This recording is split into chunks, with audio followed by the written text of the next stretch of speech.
Bueno, ahí está. Bienvenidos hermanos, feliz sábado para todos, después de tanto tiempo. El himno elegido es el 435. ¿Sí? Vamos a ponerlo aquí. Nos ponemos de pie cuando escuchamos los primeros acordes.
Invito a todos que nos podamos arrodillar, por favor. Oremos. Querido y amante Padre que moras en los cielos, te damos gracias porque una vez más pudimos abrir la iglesia, Señor. Damos gracias por este hermoso día. Damos gracias porque una vez más podemos respirar, Señor. Y quiero pedir que tú hables a través del pastor, Señor, del mensaje que nos tienes preparado para el día del Santo Nombre de Cristo Jesús, Señor. Amén.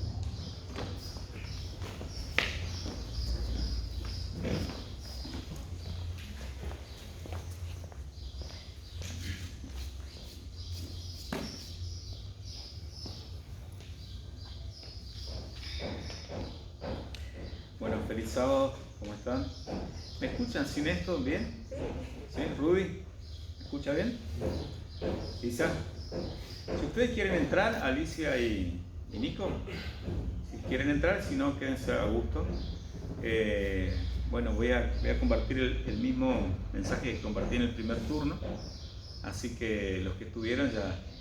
¿De qué hablé, Juan, en el primer turno? El Aarón. Hablamos del suelo.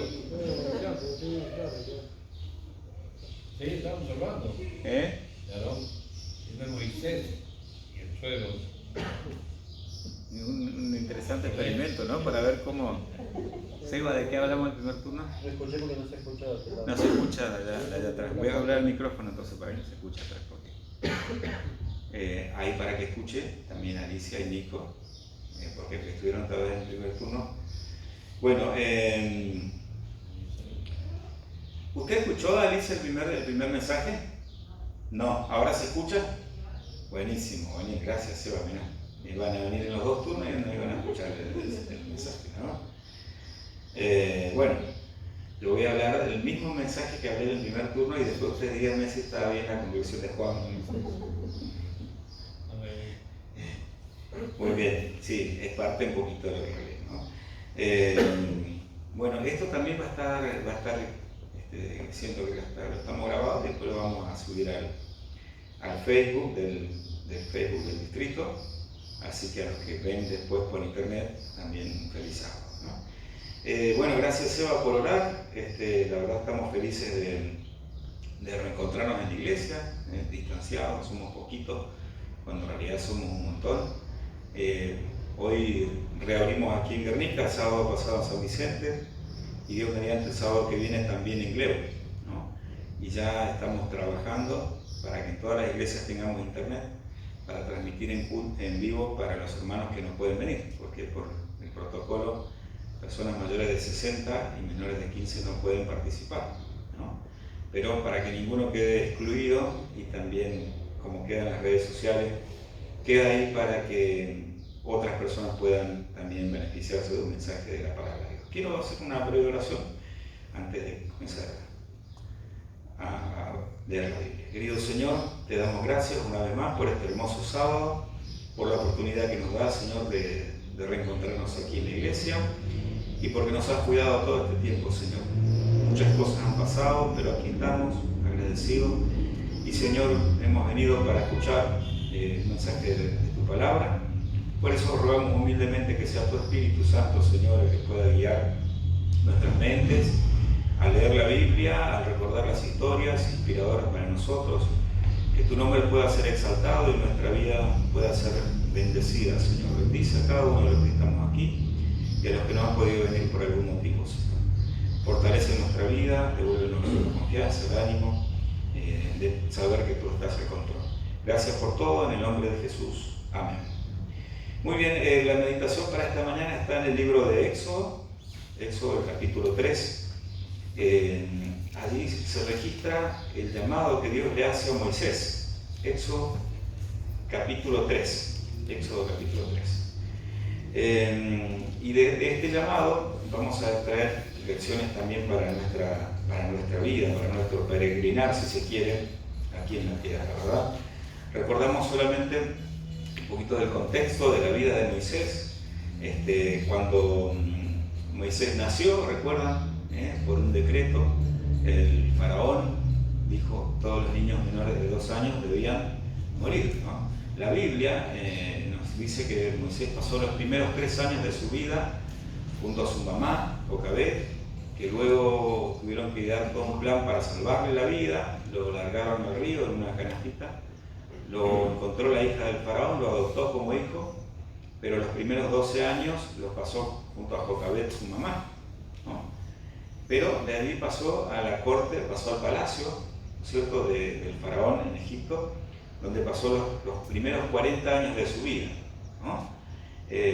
Dice el Espíritu de Profecía que Moisés se destacaba, que tenía un razonamiento claro, limpio, era lúcido, que tenía mucha facilidad con las palabras, ¿no es cierto? Y uno piensa, y yo pensaba, y la Biblia nos enseña cuánto beneficio tiene el que alguien se instruya en los caminos del Señor, ¿no? Un chico que aprende las cosas de Dios, aunque después aparte está recibiendo una herramienta que lo va a equipar para el resto de su vida, ¿cierto?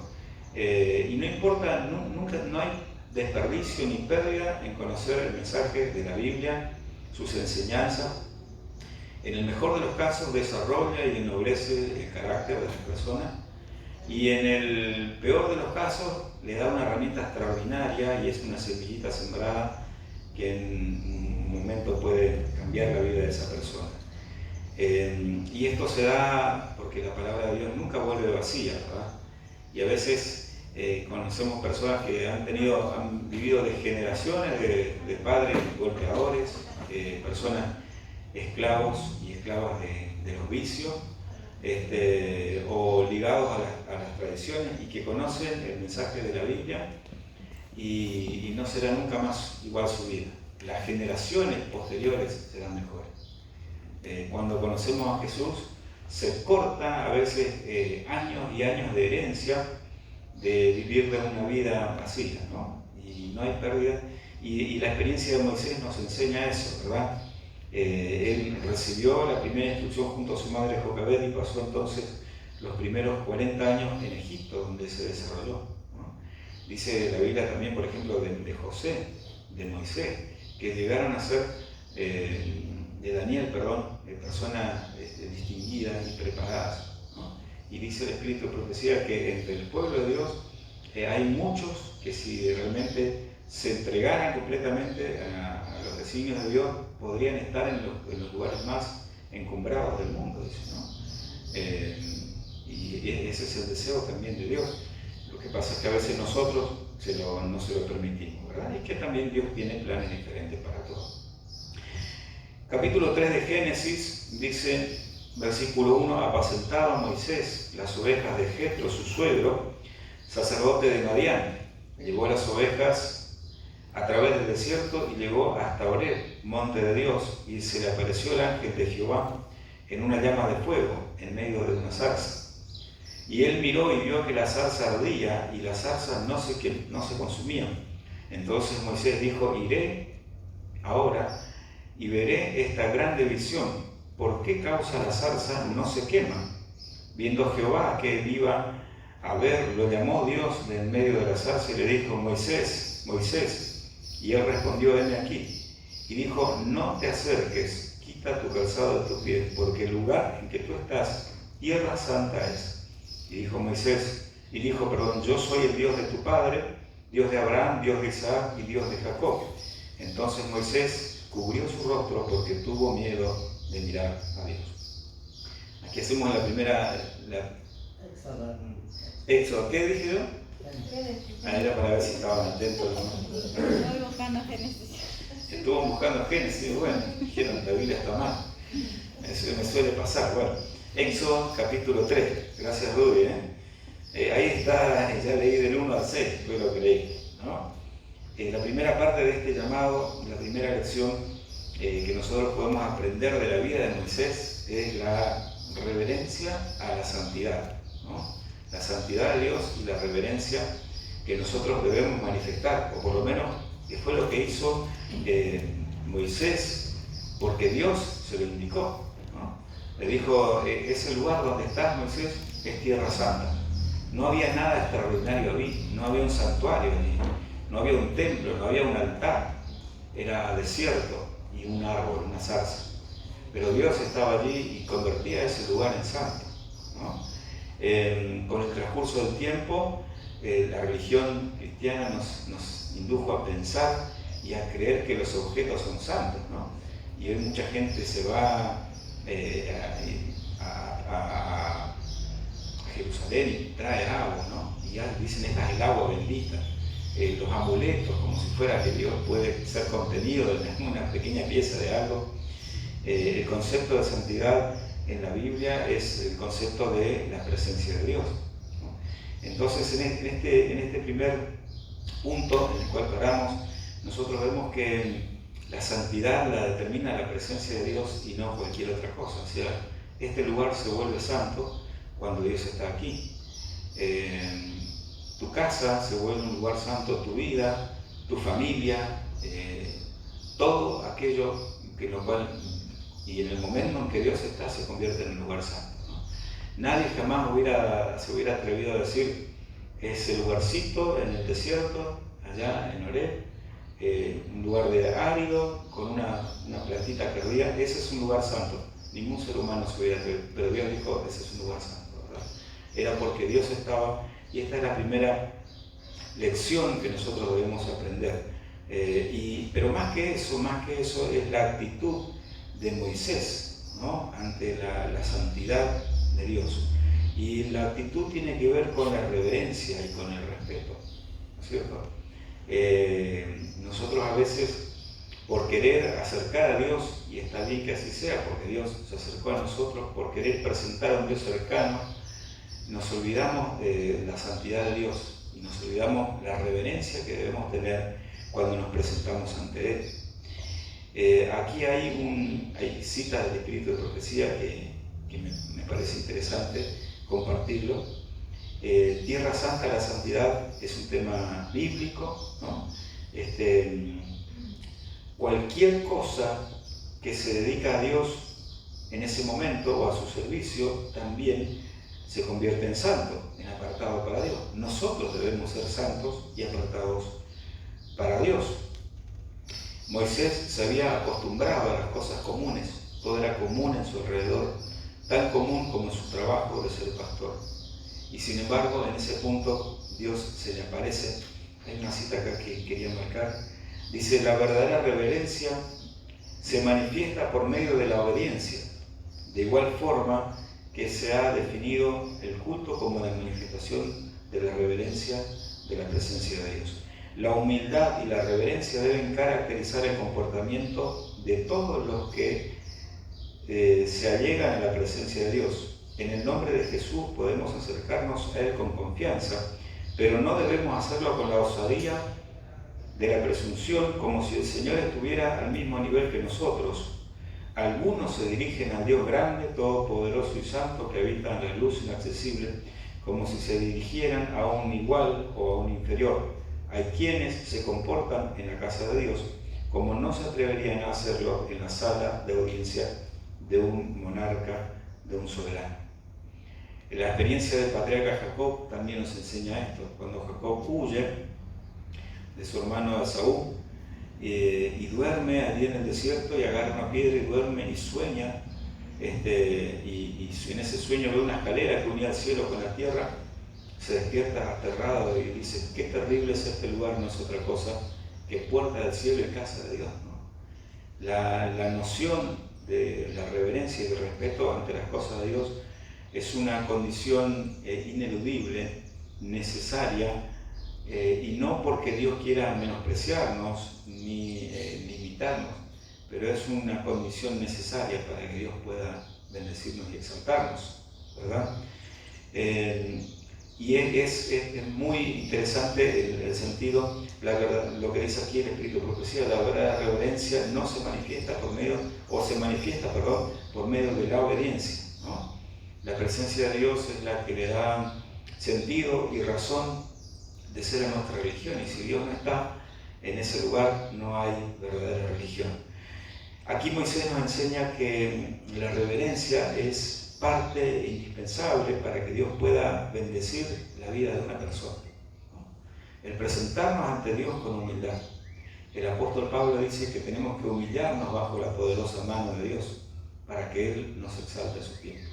Todo comenzaba en la vida de Moisés y en la vida de Jacob y en la vida de los hombres de Dios cuando reconocían lo que era Dios y lo que eran ellos y se humillaban ante Dios, respetaban la santidad de Dios. Y hermanos, esto no es algo nuevo, pero sí es algo por ahí olvidado a veces, ¿no? Mantener el respeto, la reverencia por las cosas de Dios. Es lo que nos capacita, es lo que capacita al hombre y a la mujer para recibir de Dios una misión especial. Y la reverencia es un condimento tan lindo también porque nos pone a nosotros en el lugar correcto, nos ubica ante Dios, nos ayuda a no olvidarnos que Dios es Dios y que nosotros somos sus criaturas, ¿no? Y reitero, en la Biblia se nos enseña no a tener miedo, pero sí a ser reverente, porque es la condición para que Dios pueda utilizarnos, ¿cierto? En la Biblia Jesús habla mucho en el Nuevo Testamento de los mansos, de los humildes, ¿no es cierto? de los que se mantienen reverentes ante Dios. Sigue el relato, Éxodo capítulo 3, versículo 7 en adelante. Dijo luego Jehová: bien he visto la aflicción de mi pueblo, que está en Egipto, y he oído su clamor a causa de sus detractores, pues he conocido sus angustias, y he descendido para librarlos de manos de los egipcios, y sacarlos de aquella tierra a una tierra buena y ancha, tierra que fluye leche y miel, los lugares del cananeo, del eteo, del amorreo, del fereceo, del heveo y del jebuseo. El clamor pues de los hijos de Israel ha venido delante de mí, y también he visto la opresión con que los oprimen los egipcios. Es interesante este punto, cómo lo presenta la Biblia, ¿no? Habían pasado 400 años que los hebreos habían ido a Egipto, y ya eran todos esclavos. Muchos de los que tenían el conocimiento del Dios estaban muriendo allí en Egipto como esclavos. Muchos nacían sin conocer el conocimiento de Dios. Moisés, el gran caudillo, estaba en el desierto, ¿no? Dice, la primera parte de los primeros 40 años de su vida lo presentan como un líder destacado que podía hablar bien, pero la segunda parte, después de esos 40 años, dice que Moisés en la soledad del desierto inclusive se volvió como un poco tartamudo, ya no podía hablar. Tenía necesariamente que desaprender la metodología de los egipcios para guiar al pueblo de Dios. Y en esos 40 años, los segundos 40 años de su vida, donde su vida dio un cambio drástico, él se había olvidado de todo, inclusive de su sueño. Los egipcios, los hebreos que estaban en Egipto, clamaban a Dios, pero también sin esperanza, ¿verdad? Y sin embargo, qué bueno es saber de que, aunque a veces los propios humanos, nosotros mismos, dejemos de creer en nuestros sueños, si los sueños están en armonía con Dios, Dios nunca deja de creer y de interesarse por nosotros. Dijo el Señor: bien he visto la aflicción de mi pueblo, he oído su clamor, he conocido sus angustias, he descendido. Fíjense, son todas palabras que indican que Dios estaba atento. Y no solamente estaba escuchando, sino que dice: vi, yo estoy escuchando, estoy mirando, ¿no? He conocido, me he interesado, no solamente escucha, mira, sino que conoce cómo es todo el panorama, ¿no? Dice: he descendido, desciende Dios del cielo, ¿no? Hasta donde estaba el pueblo, va hasta allá abajo, a sacarlos de aquella tierra y a llevarles a una tierra buena, ancha, que fluye leche y miel. Interesante, ¿no? Que a veces nosotros como seres humanos nos olvidemos de nuestros sueños. A veces nos puede pasar, ¿verdad? A veces por vivir tantos años como en el desierto. A veces nos volvemos esclavos del pecado y perdemos nuestra fuerza, nuestro vigor espiritual. A veces queremos hacer las cosas a nuestra manera, como Moisés quería hacer el bien, quería librar a su pueblo a la manera que él había aprendido en Egipto. Por eso mató a un egipcio para librar a un hebreo. Pero tenía que aprender otra manera, ¿verdad? Y a veces nosotros también en nuestras elecciones sentimos y hasta nos olvidamos de los sueños que Dios nos había puesto en nuestro corazón, ¿no?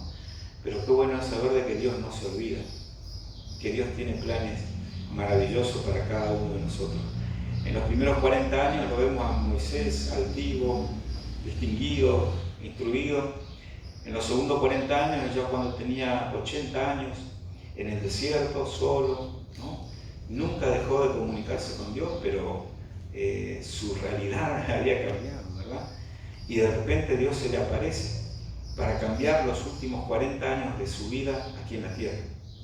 Y Dios ahora se presenta delante de Moisés. Moisés es humilde y es reverente ante Dios, y entonces Dios le dice: Moisés, no te preocupes, yo nunca me olvidé. Aunque ustedes dejaron de creer, yo no dejé de creer. Yo he visto la aflicción de mi pueblo, yo escuché su clamor, yo conozco sus angustias, yo desciendo hasta donde están para llevarlos a una tierra mejor, ¿no? Me hace acordar el Salmo 40, 17, donde David dice, aunque afligido yo y desesperado, el Señor pensará en mí, ¿no? Y esta es una enseñanza tan extraordinaria, porque esto es el amor de Dios. La Biblia dice que nosotros amamos a Dios. Cuando podemos amar a Dios, lo amamos porque Él nos amó primero. Cuando somos conscientes de lo que Dios hizo y de la forma tan extraordinaria como nos ama, como nos sustenta, como no se olvida de nuestros sueños, inevitablemente es amar a Dios. ¿Cómo podemos despreciar a un ser tan extraordinario, tan bondadoso, que aun cuando nosotros nos olvidamos de creer, cuando nosotros estamos en el polvo, ya no tenía humanamente ningún valor ese pueblo? Eran todos esclavos, la mayoría de ellos ignorantes, brutos, ¿no? Por eso Dios, cuando le da la ley, se los da en negativo, y dice, no hagas esto, no hagas esto, no hagas esto y no hagas esto. Los preceptos de la ley, reflejos del carácter de Dios, que ya habían sido manifestados en los relatos anteriores de Génesis, estaban siendo olvidados y ellos tenían que primero aprender a obedecer. Y ese pueblo aparentemente olvidado por Dios no había sido olvidado por Dios. Ellos habían tal vez dejado de creer, pero Dios no se había olvidado de ellos. En el desierto, Dios manifestó su interés profundo por sus hijos cuando no tenían nada que ofrecer. Y qué bueno es pensar en esto, ¿no? Pues cuántas veces nosotros no tenemos nada que ofrecerle a Dios. Cuántos años de nuestra vida se van en los desiertos y en la esclavitud, a veces en el pecado, pero qué maravilloso es saber de que Dios no pierde la esperanza en nosotros, ¿no? Yo pienso, en un lenguaje humano, pienso que cuando Dios mira a un hijo suyo, a una hija, muchas veces le brillan los ojos, porque tiene esperanza, tiene expectativa, ¿verdad? Y eso fue lo que pasó con Moisés. La lección que el anciano pastor empezaba a entender es todavía significativa. Dios ve la aflicción, oye el clamor, conoce las angustias de sus hijos. Dios es un Dios cercano. Dios es un Dios que no es indiferente. Dios no es el Dios de la Biblia, no es un Dios deísta que creó a la tierra y a la humanidad y se olvidó. No es un Dios panteísta que está como una cosa sin forma en cualquier cosa. Es un Dios real que se ocupa de nuestras alegrías, de nuestros sueños, aun cuando nosotros nos hemos olvidado muchas veces de Él, o nos hemos desanimado, o creímos que ya no podía cambiar la situación. Y este es un mensaje tan extraordinario, hermano, porque hay tanta gente que en el fondo del pozo, en el lugar más oscuro y en el punto más oscuro de su experiencia humana, conoce a Dios, ¿no es cierto? Y Dios comienza a transformar su vida de una manera extraordinaria. Si la reverencia es la actitud correcta ante Dios, también es bueno tener presente de que ese Dios que pide que seamos reverentes, no pide porque quiere mantenernos lejos, sino simplemente porque Él sabe que si nosotros tuviéramos rienda suelta, por decirlo de alguna manera, nos lastimaríamos tanto y no podríamos ser guiados por Él. Isaías 57, que es el capítulo de Radiados por su palabra, versículo 17, dice que Dios habita en la altura inaccesible, en la gloria, en la majestad, pero también habita con el quebrantado y humilde de corazón. Dios habita con el ser humano. Dios es santo, pero se hizo hombre, ¿verdad? Y conoce nuestras miserias humanas. Otra de las lecciones que podemos aprender al seguir leyendo este relato, capítulo 3, versículo 10, ven, por tanto, ahora y te enviaré a Faraón para que saques de Egipto a mi pueblo, los hijos de Israel. Entonces Moisés respondió a Dios, ¿quién soy yo para que vaya a Faraón y saque de Egipto a los hijos de Israel? Y él respondió, ve, porque yo estaré contigo y esto te será por señal de que yo te he enviado. Cuando hayas sacado de Egipto al pueblo, serviréis al Dios en este monte. Ahora Dios le da una comisión, le da una misión a Moisés. Y Moisés, aunque se sentía disminuido, él fue humilde, confió en Dios y obedeció a lo que Dios le dijo. Los primeros 40 años de Moisés fueron años muy parecidos a los nuestros. Los segundos 40 fueron muy diferentes en el desierto. Y cuando ya parecía que todo estaba olvidado, ¿no? Años y años, solito en el desierto cuidando a las ovejas. Pero nunca estuvo solo porque Dios estuvo con él. Y de repente Dios le dice, bueno Moisés, hasta acá llegó tu desierto. Ahora tenés que comenzar a ser el caudillo, tenés que cumplir el propósito de tu vida. Ven, andate al faraón y comenzá a liberar a mi pueblo. Y yo me imagino los chorros de adrenalina volviendo a surgir por la sangre de Moisés. Nuevamente el vigor físico, no sé, capaz que se le pusieron los pelos de punta también, ¿no? El brillo en los ojos. Él tenía un propósito en la vida, ¿no es cierto? Y este aparente anciano todavía y estaba en realidad recién a punto de comenzar a vivir la experiencia más maravillosa que le iba a tocar vivir. La Biblia nos dice que los terceros 40 años de Moisés, él fue el gran caudillo, el gran libertador, guiado por Dios del pueblo de Israel. Pero también la Biblia nos dice que después de esos 120 años en la tierra, él murió y que el Señor lo resucitó y que está en el cielo y que apareció a Jesús en la transfiguración. No tiene desperdicio el avanzar en dirección a lo que Dios nos pide. Con la actitud correcta podemos ser guiados y bendecidos por Dios. Moisés le dice a Dios, Señor, ¿quién soy yo para que vaya a Faraón? Esta lección es también extraordinaria y necesaria. La reverencia es una cosa y la humildad es otra cosa. Moisés se presentó con humildad ante Dios y le dijo, ¿quién soy yo? ¿No? Y la humildad no tiene que ver con una condición social, ¿no? Hay gente que tiene mucho dinero y es humilde, y hay gente que tiene poco dinero y es arrogante, ¿cierto? Eso no tiene nada que ver. Sin embargo, la enseñanza de la vida de Moisés es que tenía una noción de decir, Señor, ¿quién soy yo?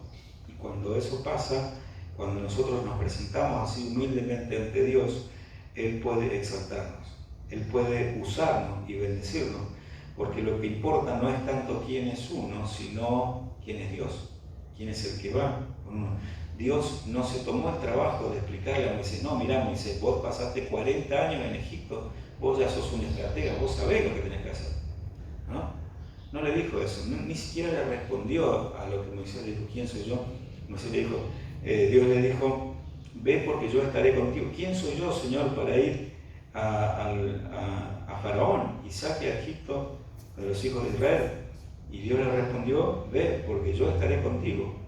No importa Moisés hoy lo que vos sos, en realidad sos muy valioso, pero no importa tanto lo que vos sos, importa que yo estoy con vos, importa que yo vaya con vos, ¿no? Algunos años después, Moisés entendiendo esto y en un punto en una charla con Dios le dice Moisés a Dios, si no vas con nosotros, Señor, no queremos ir, no quiero ir.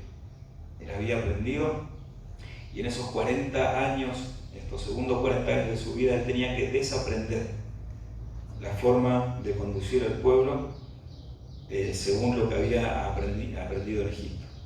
Lo que había aprendido, las estrategias y todo eso, no lo llevaron a buen puerto porque cuando tenía 40 años mató a un egipcio para librar a un hebreo, ¿no?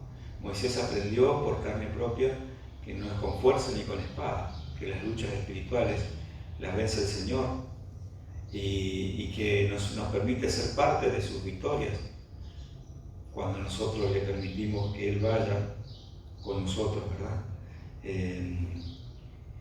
Aquí hay también una enseñanza, voy a leer una cita del Espíritu de Profecía. Moisés no estaba preparado para su obra, aún tenía que aprender la misma lección de fe que se le había enseñado a Abraham y a Jacob, es decir, a no depender para el cumplimiento de las promesas del Señor de la fuerza y la sabiduría humana, sino del poder divino.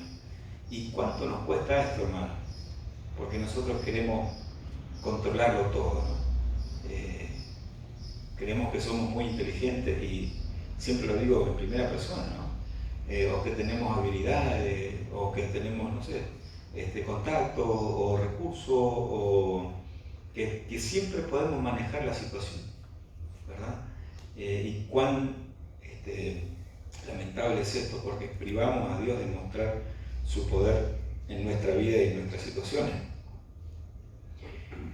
La austeridad de aquella soledad le enseñó la humildad y la paciencia, la desconfianza propia y la dependencia de Dios. Así desarrolló hábitos que lo prepararon para ser compasivo y paciente pastor de Israel. Ninguna ventaja que la educación o la cultura humana pudiesen otorgar podría haber sustituido esta experiencia. Él necesitaba aprender a depender de Dios. Y yo me atrevo a decir que por